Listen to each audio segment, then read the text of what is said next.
So hello friends, this is Mainak from civil centre. और आज हम लोग लेके आए हैं आप लोगों के लिए सिविल साइड ज्ञान का third episode.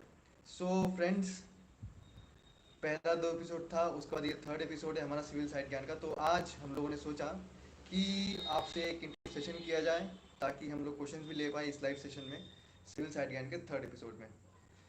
So friend, basically today we'll discuss about some important points during the inspection of slab casting। मतलब सिविल इंजीनियर को स्लैब कास्टिंग से पहले या स्लैब कास्टिंग के टाइम पे क्या क्या चीज़ ध्यान में रखना पड़ता है, दोनों आज हम लोग डिस्कस करेंगे। तो सबसे पहले स्टार्ट करते हैं अभी। सो द फर्स्ट पॉइंट जो आपको देखना पड़ता है, वो हम लोग को देखना पड़ता है आपका री एनफोर्समेंट। आप जैसे जानते हैं कि आपका दो टाइप का स्लैब होता है, एक वन वे स्लैब और एक आपका टू वे स्लैब। तो आपका जो वन वे स्लैब होता है उसमें मेन री जो होता है वो शॉर्टर स्पैन में, along the shorter span it is provided. So we have to check that if it is a one way slab, the main reinforcement should be provided along the shorter span, and if it is a two way slab, the main reinforcement will be provided along the longer span.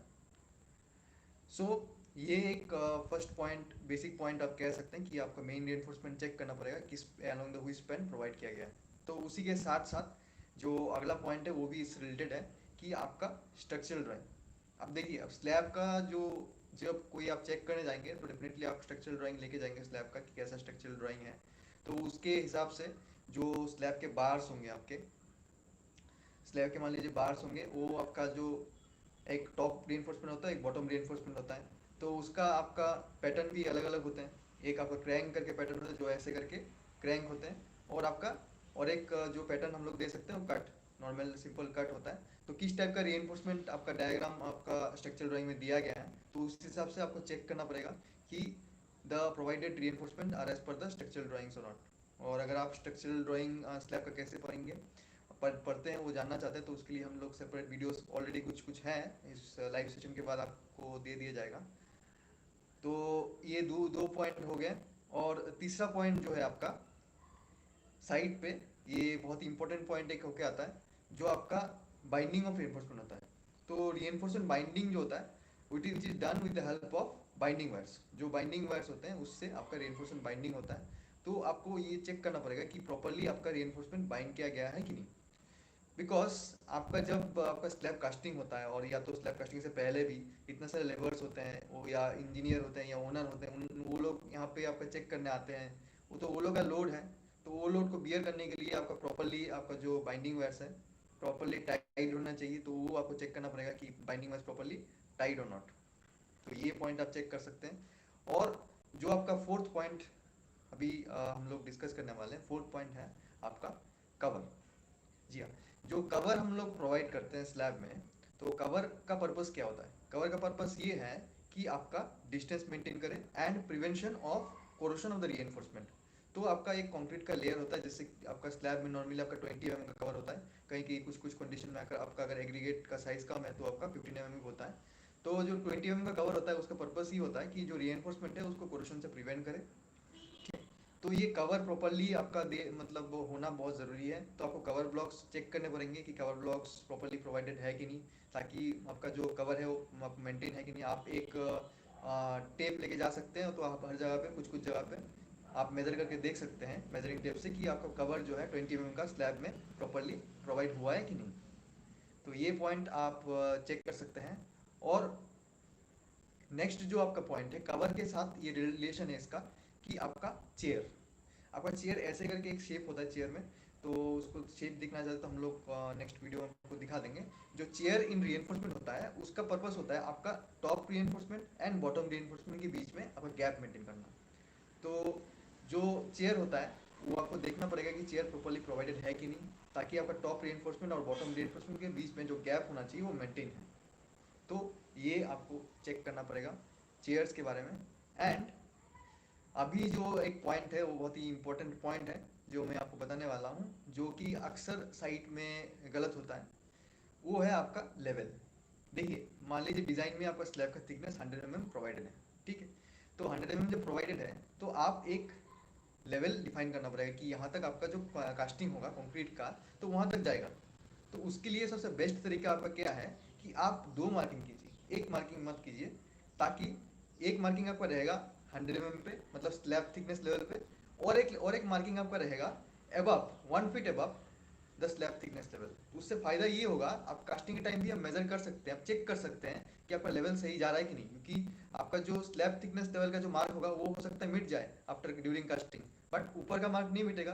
तो ऊपर के marks से आप हमेशा check करके देख सकते हैं अलग अलग जगह पे ये आपका जो स्लैब थिकनेस है मेंटेन है कि नहीं। तो वो करेंगे कैसे, वो आप दो तरीके से कर सकते हैं। एक पेंट आता है, पेंट से आप मतलब दो मार्किंग कर सकते हैं, जो कॉलम्स होते हैं उसमें एक मार्किंग कर दिए स्लैब थिकनेस लेवल पे, और एक मार्किंग कर दिए 1 feet above slab thickness level पे, दो मार्किंग रह गया। आप पेंट से भी कर सकते हैं, या आप बाइंडिंग वायर से भी एक मार्किंग ऐसे करके रख सकते हैं, जैसा आपका मतलब प्रेफरेबल हो। तो ये मार्किंग जरूर कीजिए स्लैब में, बिकॉज आपका मान लीजिए मेन कॉस्ट, जैसे कि हम लोगों ने भी बहुत सारे वीडियो पहले वीडियोस में बताया, कोई भी स्ट्रक्चर का कंस्ट्रक्शन का जो कॉस्ट होता है वो मेन कॉस्ट होता है आपका रीइंफोर्समेंट और कंक्रीट। आपका अगर कंक्रीट का थिकनेस मान लीजिए 2 mm भी आपका इंक्रीज हो गया, तो उसका कॉस्ट का इफेक्ट आपके पूरा स्ट्रक्चर पे पड़ेगा। ठीक है, जो पूरा एरिया आपका स्लैब का मान लीजिए 2 mm करके बढ़ गया, तो उसका आपका पूरे पूरे स्ट्रक्चर पे उसका कॉस्ट पे इफेक्ट पड़ेगा। तो आपको प्रॉपर्ली चेक करना पड़ेगा कि स्लैब थिकनेस मेंटेन है, उसके लिए आप मार्किंग कर लीजिए, मार्किंग आप कॉलम में कर सकते हैं। तो ये एक इम्पॉर्टेंट पॉइंट है। उसके बाद आपका रीइंफोर्समेंट में वापस आ जाते हैं। रीइंफोर्समेंट एक इम्पॉर्टेंट पॉइंट ये है कि you have to check the alignment of your beams. देखिए, जब स्लैब जब कास्टिंग होता है तो बीम्स होते हैं, बीम का बाइंडिंग होता है, और बीम का बाइंडिंग जब होता है तो अब हमारे पोस्ट में भी वो देख सकते हैं, बीम का बाइंडिंग जब होता है तो आप पहले बीम को एक ऊपर लेवल में रखा जाता है ताकि उसका बाइंडिंग प्रॉपर्ली हो पाए। ठीक है, तो बाइंडिंग प्रॉपर्ली हो पाया, उसके बाद उसके मेन रेनफोर्समेंट लगते हैं, जितना भी एक्स्ट्रा रेनफोर्समेंट होता है बीम में, टॉप में बॉटम में वो दिया जाता है, ऑल थ्रू रेनफोर्समेंट दिया जाता है, स्टीरअप्स दिए जाते हैं। तो उसके बाद उसको चेक करने के बाद, प्रॉपर्ली चेक करने के बाद उसको जो लेवल है जिस लेवल में वो जाता है उस लेवल में रखा जाता है। तो उस जो आपका बीम का अलाइनमेंट है वो आपको प्रॉपर होना चाहिए, कॉलम के साथ 90 डिग्री में होना चाहिए। और वो चेक करने के लिए आप जो आप कभी साइड में जा रहे हैं तो आप एक कॉलम पकड़ लीजिए, उसको पैरेलल आप खड़े हो जाइए, उसको आप 90 डिग्री है कि नहीं, आप at the beam column junction you can check it. तो ये आप एक इंपॉर्टेंट पॉइंट चेक कर सकते हैं। और एक जो पॉइंट आप चेक कर सकते हैं कि आपका जो एंड स्पैन है, उसमें आपका बीम और कॉलम जंक्शन में आपका एंकरिंग जो बोलते हैं, मान लीजिए ऐसे रीइंफोर्समेंट गया है बीम का, ये यहाँ पे एंकरिंग ऐसे करके मेन रीइंफोर्समेंट का, और ऐसे करके एक बोथ साइड आपका एंकरिंग हुआ है कि नहीं, वो आप चेक कर सकते हैं। एंड बाकी जो आपका डिटेल्स है एज पर स्ट्रक्चरल ड्राइंग, आपका जो एक्स्ट्रा रीइंफोर्समेंट है जो टॉप का बॉटम का होता है आप चेक करेंगे, वो ऑलरेडी हम लोग डिस्कस भी कर चुके हैं। तो ये सब पॉइंट्स आप लोग चेक कर सकते हैं, और हमारे यहाँ पे कुछ कुछ कमेंट्स भी आ रहे हैं। तो अगला चीज़ जो आप as a site engineer check कर सकते हैं ड्यूरिंग आपका स्लैब कास्टिंग, तो वो आप कर सकते हैं जो आपके प्रॉप्स होते हैं। प्रॉप्स क्या होता है, हमारा स्लैब का आपका स्टेजिंग होता है, मतलब आपका शटरिंग दिया जाता है, उस शटरिंग के सपोर्ट के लिए नीचे आपको प्रॉप्स दिए जाते हैं। ठीक है, अभी प्रॉप्स बाय डिफॉल्ट आपका स्टील प्रॉप्स होने चाहिए, बट अभी हमारे इंडिया में कहीं कहीं जगह पे आपका मतलब आपको मतलब due to lack of material कहीं कहें, या due to lack of awareness कहें, वहाँ पे बेम्बू का रेनफोर्समेंट आपका प्रॉप्स दिया जाता है। तो बेम्बू का दे सकते हैं, बट आपको चेक करना पड़ेगा कि उसका जो सपोर्ट है वो प्रॉपर है कि नहीं। मान लीजिए आप कहीं कोई भी कहीं कहीं जगह पे आपको बैम्बू का रीइंफोर्समेंट प्रॉप्स यूज कर रहे हैं, तो आपका ये नहीं होना चाहिए कि बैम्बू को हम लोग नीचे एक ब्रिक देके उसको सपोर्ट कर रहे हैं, ऐसा नहीं होना चाहिए। बैम्बू पूरा ऑल थ्रू होना चाहिए, उसके नीचे कोई एक्स्ट्रा सपोर्ट देके, मान लीजिए 2 ब्रिक देके 3 ब्रिक देके, ऐसा करके नहीं रखना चाहिए। उससे क्या होता है, मान लीजिए आपका जब स्लैब कास्टिंग होगा तब आप ऐसे करके जो आपका मसाला होता है, जो आपका मिक्स होता है कंक्रीट का, वो ऐसे लेवल फेंकता है, तो उससे आपका वाइब्रेशन होते हैं। वाइब्रेशन टाइम अगर वो अगर मतलब डिस्प्लेस हो गया तो उसमें एक्सीडेंट भी हो सकता है, और आपका स्लैब का लेवल का डिफरेंस भी हो सकता है। रिजल्ट क्या होगा आपका, मान लीजिए स्लैब होगा वो एक लेवल पे नहीं रहेगा, जो बाद में मेकअप करना आपको मुश्किल हो जाएगा, एंड वो सही भी नहीं है। तो इसके लिए आपका जो प्रॉप्स होते हैं वो प्रॉप्स प्रॉपर होने चाहिए, और प्रॉप्स के नीचे कोई एक्स्ट्रा सपोर्ट नहीं होना चाहिए if bamboo props are used. और स्टील प्रॉप्स अगर यूज हो रहे हैं तो कोई दिक्कत नहीं है, steel props are the best and they should be used. तो ये पॉइंट आप चेक कर सकते हैं during the time of slab casting.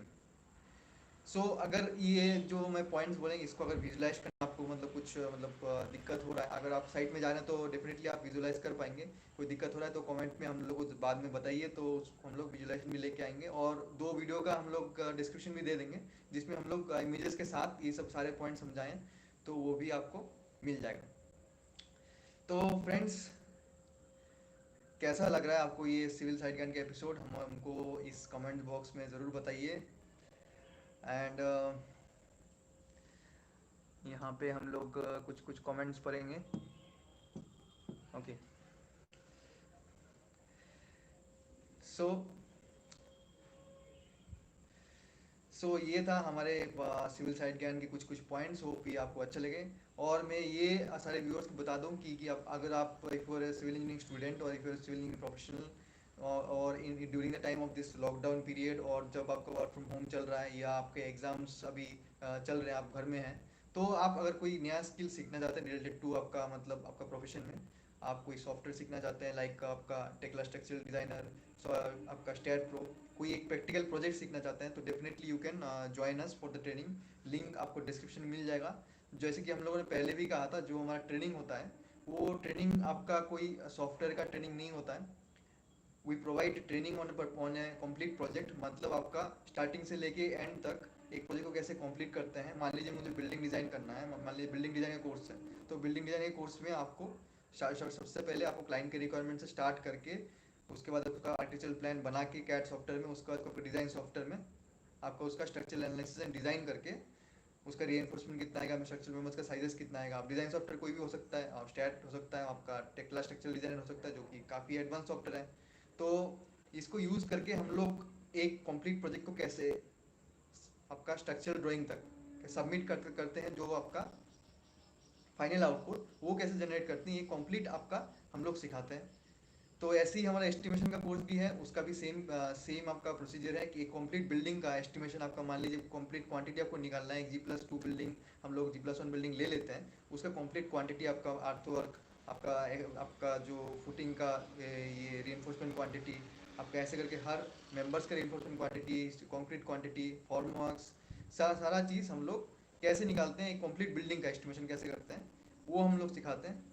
तो उसका मोटो ये है, क्योंकि हम लोग चाहते हैं कि we are also once we are civil engineering students. तो जॉब का सीनियरियो था, तो ऐसे बोला जाता था कि सिविल इंजीनियर्स या engineers in general are not employable, because आपका बहुत सारा गैप है बिटवीन आपका जो एजुकेशन जो पढ़ाया जाता है और जो आपका जो प्रैक्टिकली काम में आता है। बेसिकली हम लोग अगर मान लीजिए कुछ चीज़ पढ़ रहे हैं, तो उसका इम्प्लीमेंट तभी वो सक्सेसफुल होगा जब हम लोग अप्लाई कर पाएँ उस चीज़ को। तो अगर आप किसी कंपनी में जा रहे हैं, तो सबसे पहले आपको जानने का ज़रूरत है कि आपको क्या क्या रोल्स होते हैं इस कंपनी में।